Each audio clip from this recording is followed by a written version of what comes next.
Hello guys, welcome you all. Question number 5 solve करते हैं exercise का, चैप्टर नंबर 17। ये एक अच्छा सवाल है। देखो, the two narrow slits emitting light in phase are separated by a distance of 1 centimetre. ले देखिए, इस क्वेश्चन में YDSE की बात किया है। ठीक है, तो ये दोनों स्लिट है मान लेते हैं, और यहाँ पर स्क्रीन है। बोला है कि दोनों स्लिट के बीच की जो डिस्टेंस है वो 1 सेंटीमीटर है। 1 सेंटीमीटर मतलब क्या हुआ, 1 × 10⁻⁻² मीटर। ठीक है, तो स्मॉल डी की वैल्यू कितनी दी हुई है अपने को, 1 × 10⁻²। ठीक है, now the wavelength of the light is 5 × 10⁻⁷। जो वेवलेंथ अपन यूज कर रहे हैं इस एक्सपेरिमेंट को परफॉर्म करने के लिए, उसकी वेवलेंथ अपने को कितनी दे रखी है, 5 × 10⁻⁷, यानी कि 500 नैनोमीटर। ठीक है, obviously 500 nanometre visible light range के बीच में लाई करती है। ठीक है, अच्छी बात है। The interference pattern is observed on a screen place at a distance of 1 metre. तो ये जो डिस्टेंस है जहाँ पर स्क्रीन रखी हुई है वो कितनी है, 1 मीटर है। ठीक, now find the fast part A में क्या लिखा हुआ है, find the separation between the consecutive maxima. तो यार ये कॉन्जिक्यूटिव मैक्सिमा के बीच का सेपरेशन क्या होता है, यही तो फ्रिंज विड्थ होता है ना। YDSE में जब अपन डिराइव करते हैं सब कुछ फ्रिंज विड्थ वगैरह का फॉर्मूला, तो अपन क्या बोलते हैं, बीच में मैक्सिमा बनता है, फिर थोड़ी देर बाद एक मिनिमा बनता है, फिर मैक्सिमा बनता है, फिर मिनिमा, फिर मैक्सिमा। और ये मैक्सिमा से लेकर मैक्सिमा के बीच की जो दूरी होती है उसी को अपन क्या बोलते हैं, फ्रिंज विड्थ बोलते हैं। ठीक है ना, तो ओमेगा ओमेगा नहीं sorry W which is known as the fringe width is given by what, D/D into lambda. ठीक है ना, ये कैपिटल D ये है भाई, distance between the screen and the slits, और ये स्मॉल d क्या है, डिस्टेंस बिटवीन द स्लिट्स। ठीक है, तो इसको कैलकुलेट करो भाई, क्या आ रहा है देखो, 1/1 × 10⁻², और लैम्डा कितना है, 5 × 10⁻⁷, तो 5 × 10⁻⁷। तो इससे क्या आ जाएगा, 5 × 10⁻⁵ मीटर आया। ठीक है, क्यों मीटर आया, क्योंकि मैं सब कुछ को ऑलरेडी मीटर में कन्वर्ट कर चुका हूँ, इस d को भी, इस लैम्डा को भी, और इस d को भी। ठीक है ना, अब इसको मैं एक और तरीके से लिख सकता हूँ, 0.05 × 10⁻³ मीटर। अब 10⁻³ मीटर क्या होता है, मिलीमीटर होता है, तो ये आ गया 0.05 मिलीमीटर। अब ये कैलकुलेट करना बड़ी बात नहीं थी, बड़ी बात है इस चीज़ का जवाब देना, can you expect to distinguish between these two maxima. तो भाई साफ बात है, नो। क्यों नो, 0.05 mm बहुत ही छोटा होता है, और उसका भी 0.05 यानी कि 5%, यानी कि 1/20वां हिस्सा।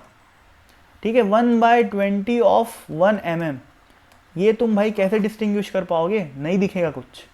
ठीक है ना, इतनी बारीक लाइंस को डिफ्रेंशिएट करना without using any instrument, without using any optical instruments, सीधी आँख से देख के बताना ह्यूमनली पॉसिबल नहीं है।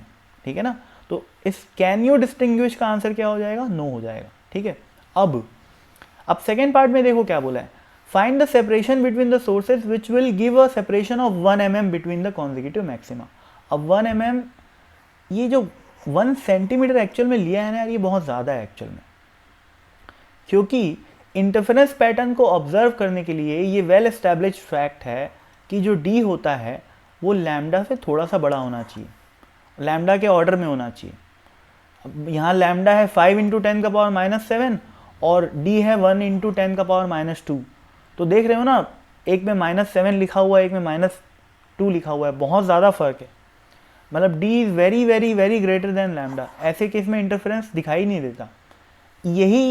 यही इसी चीज़ को ये सवाल आपके सामने ला रहा है कि भाई आप खुद ही कैलकुलेशन करो और खुद ही समझो, कॉमन सेंस लगाओ कि 0.05 mm की लाइट, 0.05 mm की फ्रिंज विड्थ आपको दिखाई देगी क्या, तो नो, नहीं दिखाई देगी भाई। ठीक है ना, अब बोला है कि what should be the separation. भाई जब इससे काम नहीं चल रहा है, 1 × 10⁻² बहुत बड़ा है, तो कितना रखें कि जो फ्रिंज विड्थ है वो 1 mm हो जाए। सेपरेशन बिटवीन द मैक्सिमा बोल लो चाहे फ्रिंज विड्थ बोल लो, बात एक ही है। ठीक है, तो अब क्या करें, कैलकुलेशन करते हैं। अब अपने को D निकालना है, जिसकी वैल्यू अपने को नहीं पता। कैपिटल D की वैल्यू तो 1 ही है, और लैम्डा की वैल्यू कितनी है भाई, 5 × 10⁻⁷।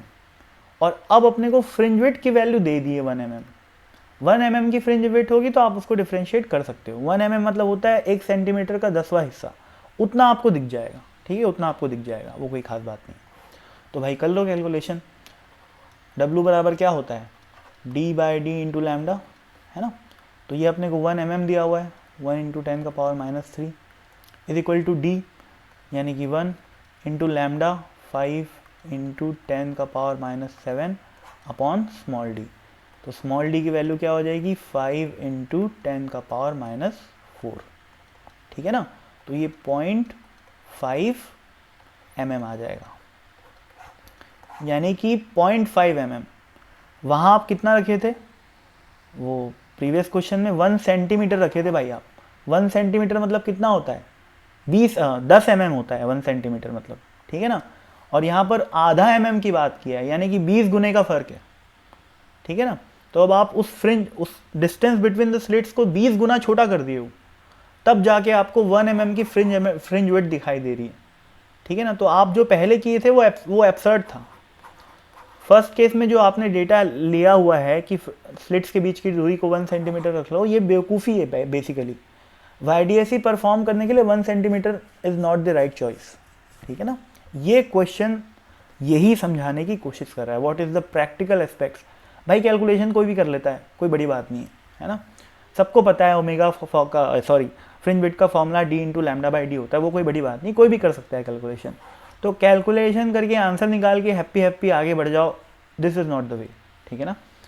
समझो क्वेश्चन की डिमांड क्या है और क्वेश्चन आपको सिखाना क्या चाह रहा है। कोई भी क्वेश्चन सिर्फ सॉल्व करने के लिए नहीं होता, सॉल्व करे आगे बढ़ गए नहीं, कुछ सिखाता है वो सवाल आपको, तो वो सीखो फिर आगे बढ़ो, ठीक है ना। तो थोड़ा ज़्यादा ज्ञान हो गया पर सही बोल रहा हूँ मैं, है ना। तो बाय।